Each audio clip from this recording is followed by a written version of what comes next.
Today on the show, from the Colbert Report and Second City, Laura Krafft, novelizing a chapter narrated by 30 Rock's Scott Adsit. Plus, an interview with Ian Brennan. It's the Novelizers. Don't want your popcorn, don't want your milk duds, don't want my shoes stuck in pools of sticky cola.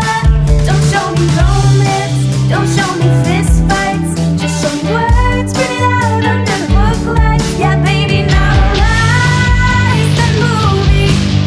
Give me sentences, paragraphs, and nothing to see. Yeah, novelize that movie. Write a book and turn it into a podcast.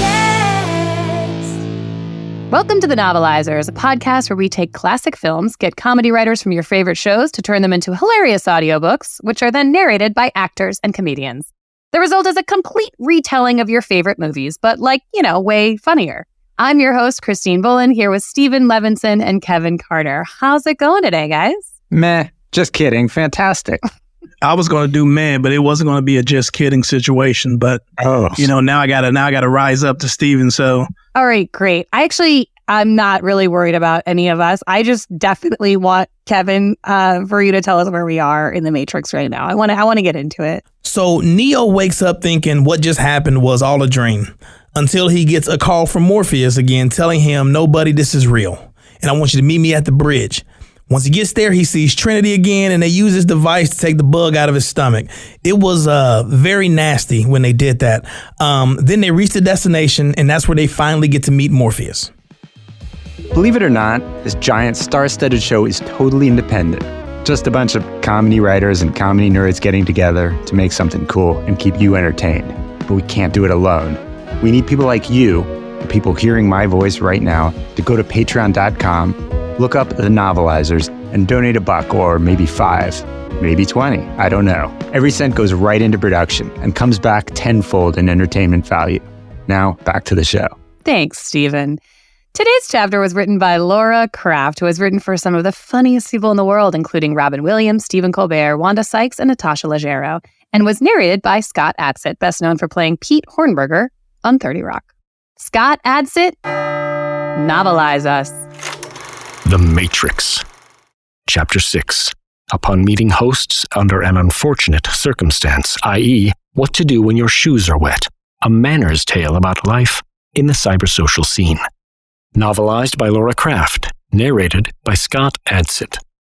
If there is one thing that is a certain universal truth upon meeting a mysterious hacker of whom much is said but little is known, it is that the skies will part and pour forth just prior to that event, with the most unsettling amounts of rain. Such was the luck of Thomas Anderson on the evening of his first in-person acquaintance with the mysterious Morpheus, of the universally known within the dark world famous hackers Morpheus. Thomas was soaked, and it couldn't have happened at a worse time. Meeting Morpheus was a once-in-a-lifetime opportunity, and Thomas wanted more than anything to impress him, if, in fact, Morpheus existed at all. Morpheus was so famous that the rumors that swirled about him were always immediately followed by a whispered, "If he's even real."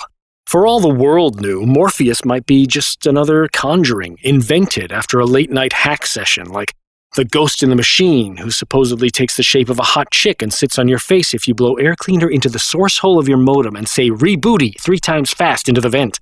Either way, Thomas was about to find out. It didn't hurt that he was invited to do so by Trinity, the incredibly super pleasant-looking female hacker who asked him to come with her, which was amazing because what was he going to say? Maybe some other time?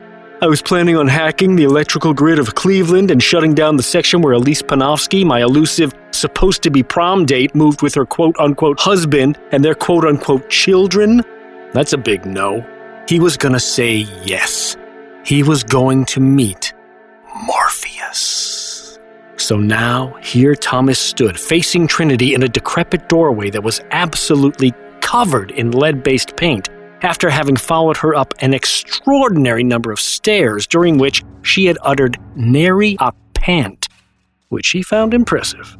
As someone who lived most of his life behind a keyboard, he had tried to cover his own exhaustion by pulling his t-shirt over his mouth, with the plan being that If she turned around, he would say he was drying off his chin from the rain.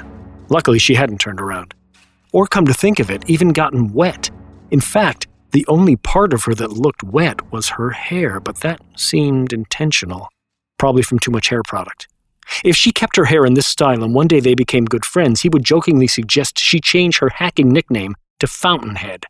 Not in a snotty way, in a joshing way. She also wore heels and a patent leather raincoat, but moved as though she were in head-to-toe linen, like the forgotten first wife of a hedge fund manager living in Santa Fe with her own art gallery. Very practiced. Impressive. But then also just wear linen, he thought? It was maybe a little too I'm an underground hacker for his taste, but then that was just his taste. Believe women, hashtag let women wear what they want. Wait, no, who was he to say let? Allow women to wear what they... No, wait, not allow. Just nothing. Nothing women wear they want. Thomas sighed as Trinity looked deeply into his eyes and told him in a reassuring way, which he thought was really cool, to be honest when meeting Morpheus because Morpheus knew more than Thomas could ever imagine. This gave Thomas a moment of pause. Morpheus, if he turned out to be real, was a very famous hacker, so Thomas didn't doubt that he knew a lot, but still, he couldn't help but wonder if it was possible for Morpheus to know more than Thomas could ever imagine. It was a bit of an overstatement, no? He quickly began to categorize all his imaginations and landed on the example of an elephant-sized and shaped charcuterie board completely outfitted with bologna. Because it takes so long for bologna to go bad, you could keep it out until all the bologna was eaten, which would probably take a while. Had Morpheus imagined that? Probably not, Thomas thought. Probably not. Okay, let's do this thing. He nodded smugly and followed her within. The figure of a man stood gazing out a window and into the said endless rain. He turned at the sound of their entrance. As he did, a bolt of lightning and the clash of thunder outside highlighted his appearance, and Thomas felt the air leave his lungs like he had been gut-punched by the force of all the powers of cool in the world formed into one big mind fist. Wow, he thought.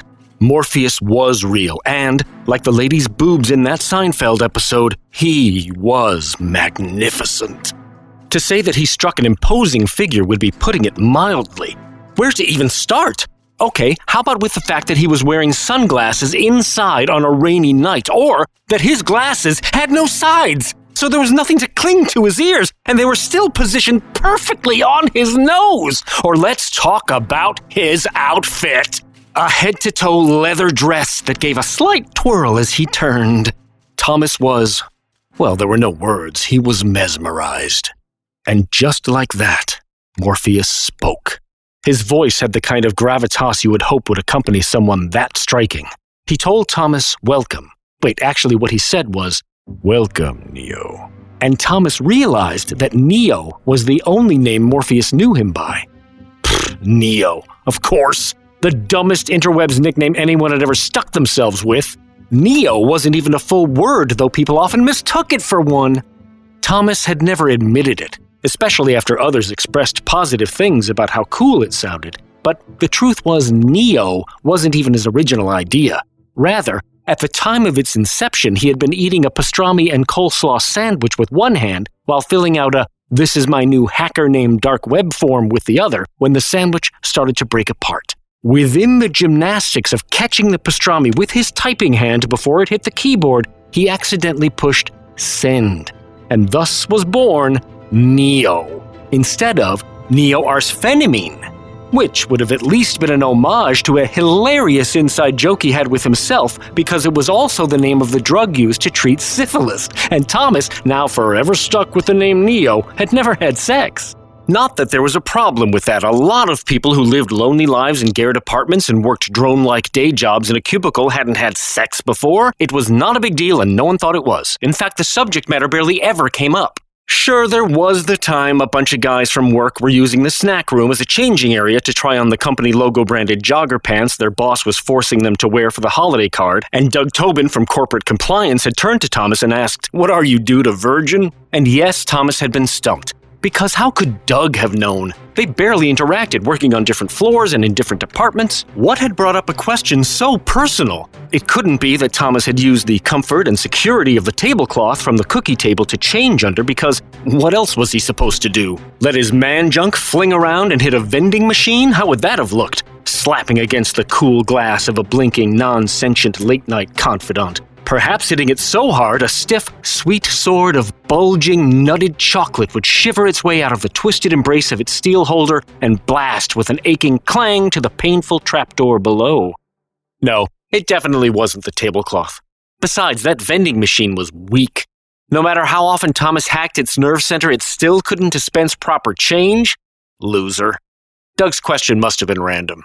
Thomas, also known as Neo, refocused on Morpheus and saw that he was waiting for an answer. All Thomas could strangle out was a weak, "The honor is all mine." Thomas put his hand out for a shake, but then quickly wondered if that was too forward. As though in a dream, Morpheus, with the utmost of chivalry, met Thomas's reach with his own hand.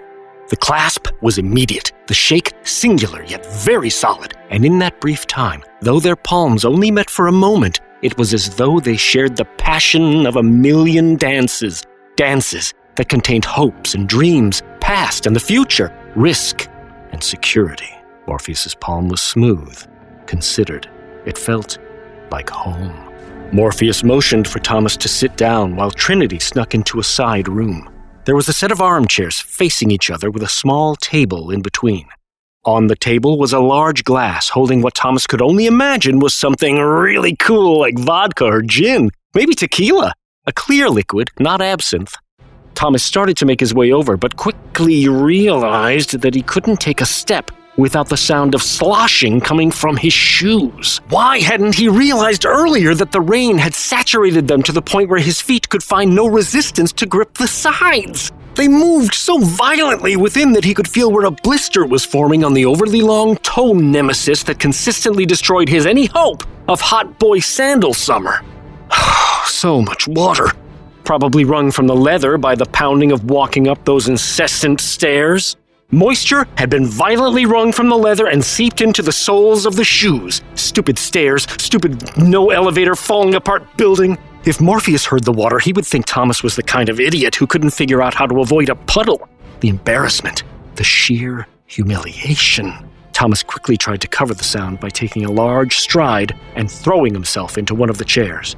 Morpheus, ever the gentleman, seemed to take no notice and basically glided into the other. Thomas looked deeply into Morpheus's eyes and tried to listen as Morpheus spoke, but he couldn't internalize anything Morpheus was saying. Something about Alice in Wonderland. Thomas shrugged. Sure, he'd seen the Tom Petty video, but instead of focusing, his mind kept circling back to the pair of super cool boots he owned and kept in pristine condition in a box on a shelf in his closet. Had he mentioned that to himself? That he had a pair of boots that were made of stiff leather and were probably made for all weather, including rain? Why had he not worn those? He knew why. Because he had bought them on the off chance he would need to wear them if he was ever invited to an in-person party or he didn't know, maybe a woodsy destination wedding. He hadn't bought them to wear to clandestine meetings because who knew that was a thing, and so now he was wearing his thin leathered shoes, his no-weather shoes. There was a pause in Morpheus's voice. Thomas was caught off guard. "Fate," Morpheus asked. "What do you think of fate?" "Oh, I'm against it," Thomas answered. "I want to know I'm in control. Fate, no control." Good answer, he thought. Thomas started to imagine how long it would take to run back to his apartment, kick off the soggy shoes, grab the good boots he knew exactly where in his closet they were, and put them on. He calculated how long it would take before that to grab a cab there and then grab a cab back. Probably, with traffic and catching a cab, about an hour and a half all in. Probably cost about $50 in fares. He had that in his wallet. Glimmers of Morpheus's conversation made their way into Thomas's brain. The Matrix. Thomas nodded. Sure, whatever that was. Morpheus probably knew what he was talking about. Something about Thomas being a slave to it. It was everywhere, even when he turned on his television. His television was right in front of his closet. He would have to slide it to the side when he got back home, slide it quickly, and then pull out the boot box. "You have to see it for yourself," Morpheus said. There is no turning back. And then, out of nowhere, Morpheus held out his hands. There was a pill in each, blue on one side, red on the other. He seemed to indicate that Thomas should take one. Thomas hesitated. What? When did pills happen? It seemed uncool to ask Morpheus to explain what was going on again when he looked so pleased with whatever it was he had already said. Thomas decided it would be rude to refuse. Morpheus was holding the hand with the red pill just the smallest amount closer to Thomas, so he took that one. He popped it in his mouth and then chugged the entire glass of alcohol. No aftertaste. It must have been absinthe. He remembered something a guy from college who had studied abroad said about how absinthe didn't taste like anything. Was that right, or did it taste like everything? At any rate, the stuff went down as smoothly as water. He made a note to make it his new drink of choice. Morpheus told Thomas to follow him, and he went into the same side room that Trinity had disappeared into earlier. There were a few other hackers in there, and Thomas thought to himself, here's where the nerds are. They were pushing buttons and wearing ridiculous-looking light-up goggles. The machinery looked like taped-up remnants picked out of the garbage by a bunch of children looking to sell metal for a fundraiser. Morpheus motioned to a chair that looked like it had been found in an alley behind a dental office. "Sit there," he directed. Thomas carefully walked over to it, glad that the beeping of the machines covered the watery sound of his shoes. He sat down. Before he knew it, Trinity was hooking him up to a monitor. He looked up at her. "Is this kosher?" he asked. She smiled and nodded. Morpheus told him that the red pill was actually a tracking device. Thomas looked up, terrified. "Wait, what? What does that mean?" he shrieked. One of the nerds told him it meant he wasn't in Kansas anymore. "But I was never in Kansas to begin with!" Thomas yelled. Suddenly, there was a loud clanging and the chair started shaking. Thomas reached out to a nearby mirror to steady himself, and to his surprise, the mirror turned to a silver liquid and started climbing up his arm and into his face.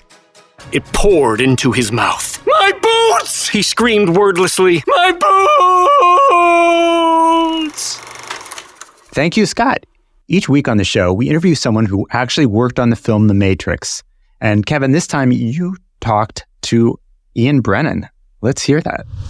I'm here today with, I would like to say, one of the most important people on the movie set, with Ian Brennan, who is the peel designer and peel carrier for the movie The Matrix. Ian, how's it going today? Good, thanks. And not to split hairs, but yeah, I was actually I designed the pills. I was actually the pill wrangler. I made sure that it was not ever lost on set. People couldn't walk off with either the blue pill or the red pill, and also the pill intimacy coordinator. Wow, this is okay. So first question, because was there only one red pill and one blue pill on the set? A picture blue pill and a picture red pill. Now, that's an inside industry term. When you say a picture, you're probably thinking, what does that mean? It means that will be the one that will feature in the final film. We also had some rehearsal pills that were not pictures. So those would be rehearsal red pill and blue pill. So I would wrangle those. And then, once the directors said, pictures up, that's when I move those out and I get the safe. I just switch safes. I open up the safe and I bring out the picture pills. This is giving me real, diamond vibes, like these are diamonds or something. Like, were these just regular, was these placebos, or were these pills actually did something? Well, it's funny that you say diamonds, because actually diamonds have no real value. That in a way, I would say that these pills were much rarer in that they were absolutely one of a kind. As far as their medicinal properties, both were extremely dangerous sedatives. That's why I just had to do it to get the right consistency for what the directors wanted, for it to sort of glimmer. We'd gone back and forth. Are the pills translucent? Are they somewhat opaque? And just email after email after email, facts after facts after facts. And finally, the only thing that could really give the directors what they wanted was a heavy animal tranquilizer. That if medical attention was not given, let's say somebody went ahead and swallowed it, they would have minutes to get to an emergency room before their heart would stop. Okay, you can't just bring a Tom, Dick, or Harry off the street and be the pill designer, wrangler, and intimacy coordinator for a big budget blockbuster like The Matrix. You mean the Matrix, right? That's what I said, The Matrix. It seems like if it's a movie, there would be no side effects to these pills. I'm thinking they're just pills you take. You know what I'm saying? Like, you might not even have to swallow it. Why the emphasis on tranquilizer for the movie part of it? This is movie magic. And this is why I have a salary and I'm always working. You know, my schedule is chock-a-block as a pill coordinator. These are actually slightly larger, just ever so slightly larger, that they would be very dangerous to swallow. And I'm sorry, it's just getting really... Okay, this is a safe space. You can let it out. If imagine I have a virtual shoulder, you can cry on it. Okay, well, I just want to... The reason why I got into this is because my whole family, we just have very narrow throats. And I sort of got in the pill game because I lost a lot of family choking on pills, large enough peas. I lost my mom that way. I lost my dad that way. I lost 6 brothers. And I was determined to make sure that this did not ever happen on a film set on my watch.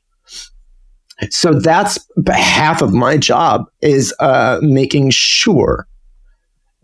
damn sure that slightly oversized pills that are filled with a beautiful translucent horse tranquilizer is not going to end up in somebody's throat. Okay, this is personal for me. For you, that you just say, well, I don't know, la-di-da. For me, it's personal. Okay, I've lost 8 family members to a small throat disease that is STD. Yeah, go ahead and laugh, but that's the actual term for a actual genetic condition that I have. I have STD in my throat. Okay, and it's a very, very underreported syndrome because a lot of people are embarrassed. Well, I want all of us who suffer with STDs in our mouth and throat that we can come out and say, hey, everybody, look, I live with this syndrome and I have a great job. Okay, like I said, my schedule is chock-a-block.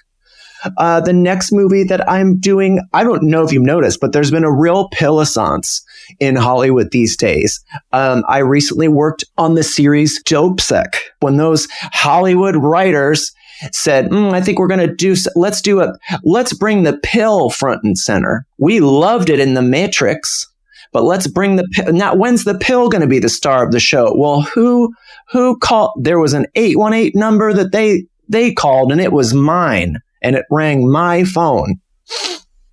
And I'm sorry if I'm getting emotional too, because this story is so real, and it's emotional for me. You know, hearing that, you know, saying all your family, you know, saying died because of STDs.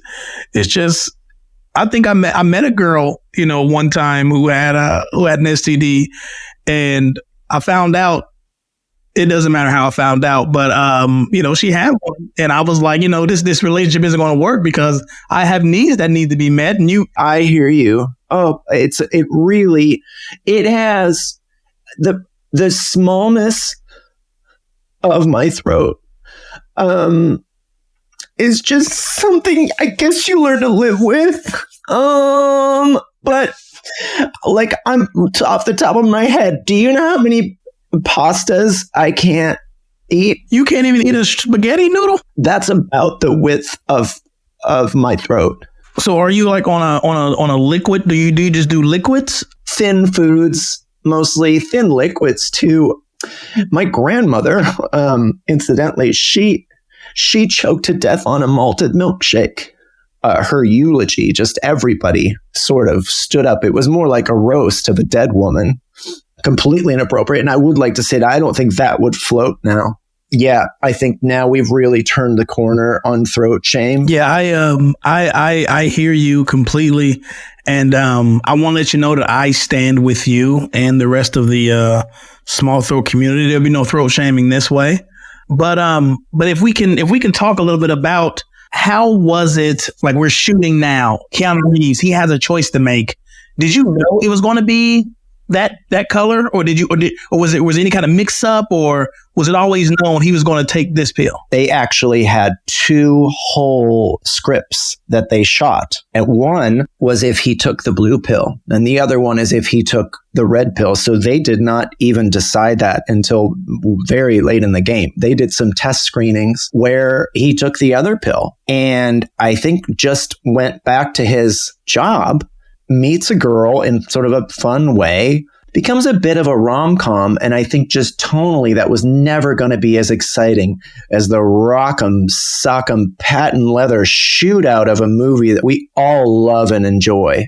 Okay. Well, so now we're peeling layers now. We're peeling layers. Who was this lady that you're talking about? Her name was Becky Billsong, and played by a sort of mid-career Rebecca De Mornay in a very surprising casting. But I think it sort of played to Keanu being a little bit left of center. And then they actually move to the south of France. Yeah, if I'm being honest, that sounds like a horrible outcome. As the pill wrangler, I feel like, a lot of things is in your hands, right? Literally with the pills. But when it comes to Keanu swallowing the pill, yeah, did he really swallow? If he did, was there, techniques? Was there? Well, first of all, he can sing the phone book as far as I'm concerned. I mean, what a talent and the range.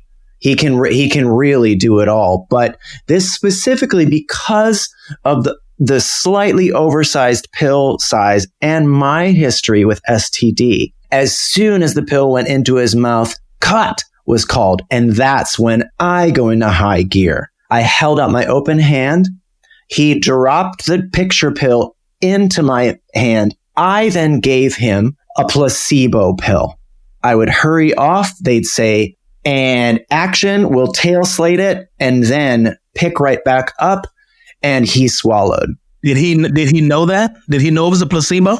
He goes so deep. I don't think he would know, because at that point he was Neo. And it was so interesting when I would come after a long, hard day of work and we'd pass by each other and he'd look up to me and I'd look up to him and I'd ask myself, is it Keanu or Neo right now? And sometimes I'd whisper just under my breath, Keanu. That's amazing. And what I know about Keanu is, like, you never really know because he never smiles, he never do anything, you know what I'm saying? So I thought he took an actual, damn near an actual tranquilizer because he was so laid back throughout the entirety of the movie. Never thought of it that way, but I can tell you he did not get those tranquilizers from me. I can just guarantee that. But you were the guy in charge of it, so he would have had to have given it to you, right? Well, if he did, then he stole, and he should be in prison. Keanu Reeves should rot in prison. No, he should rot in hell. Oh wow, we're going all the way to hell. We went from prison straight to hell. We again. This was my job. I was entrusted. Mm-hmm. Warner Brothers Corporation.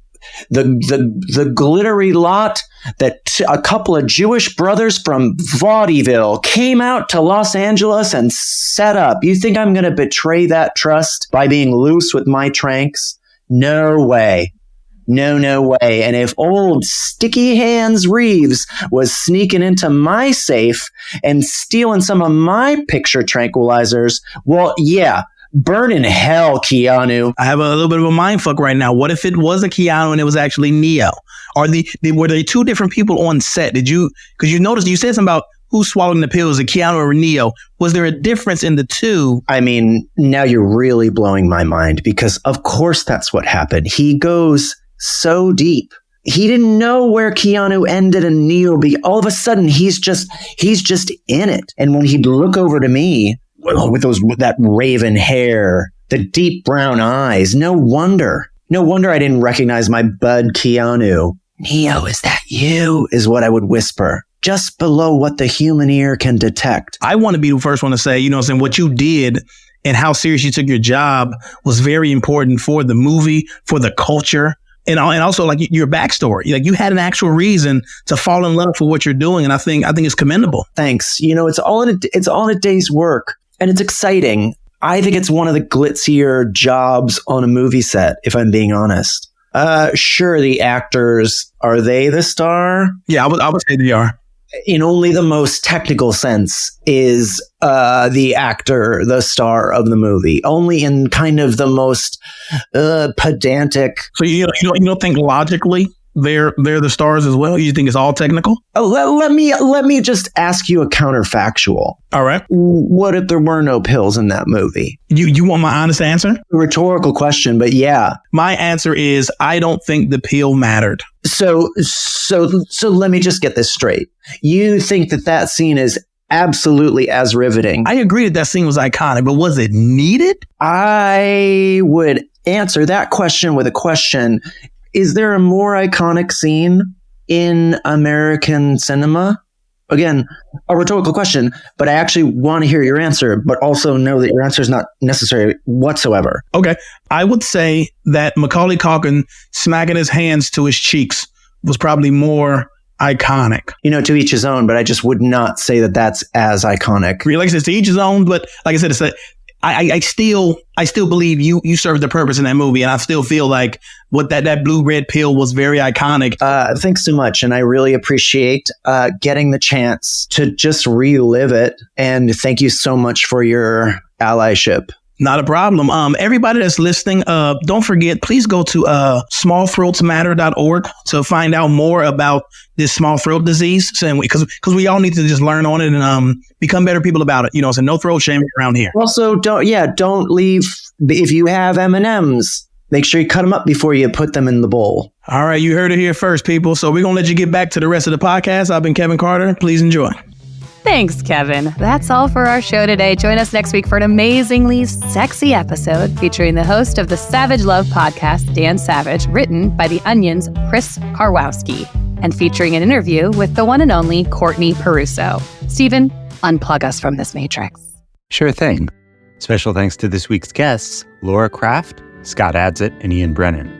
The Novelizers is produced by me, Stephen Levinson, with Graham Douglas, Kevin Carter, Christine Bowen, Dennis DeClaudio, Rob Kuttner, and Sucharis Bokil. Music by Cole Emhoff. Graphic design by Crystal Dennis. Theme song by Andrew Lynn, performed by Knots. Reprise, performed by Paige Beller. Special thanks to Chris Karwowski and WYSO Radio in Yellow Springs, Ohio. The Novelizers is a work of parody unauthorized by Warner Brothers. Follow The Novelizers on Instagram, Threads, Facebook, and TikTok, and please donate to our Patreon. Copyright 2024, Novelizers, LLC. There was a matrix made of computers. There was a guy who could dodge all the bullets. He lived in fluid, just like a fetus. But he was born again like baby